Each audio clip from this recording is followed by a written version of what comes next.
Maoist Rebel News fans, many of you know that right now, just recently, 5 people who have been detained and held at Guantanamo Bay for quite a while now for a suspicion of having been a part of the 9/11 incident have been arraigned by a judge.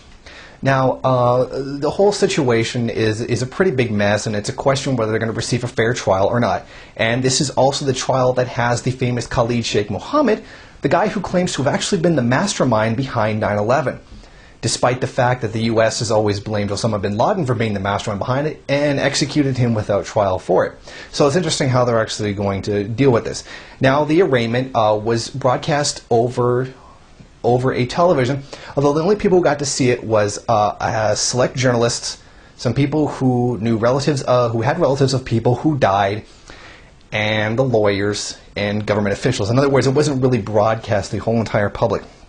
Now, what very interesting thing did happen is that one of the defendants, Ramzi bin Shib, claims when he was talking and being arraigned, he claimed that former deceased Libyan leader Mummar Gaddafi was being held in Guantanamo Bay. That he had actually seen him there. Now, that is a hell of a claim to make. I mean, this is not some small thing. I mean, he actually said that the Libyan leader, which we all believe to be dead, and the videotape was released of him being murdered, is still alive and is being held in Guantanamo Bay. Now, I, for one, actually don't believe this claim, because the claim doesn't make any sense to me. There would be no point to continuing to hold him, because they already have what they want in Libya.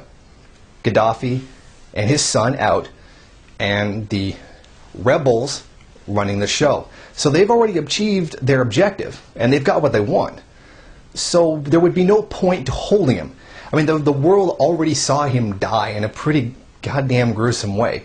So holding him would make no sense. Keeping secret that they're holding would make no sense. The world already has accepted his death and the horrible way that he died. So there would really be no point to holding him.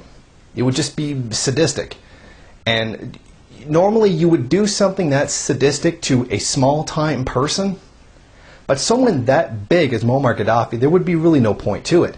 So I really just don't think that he's being held there.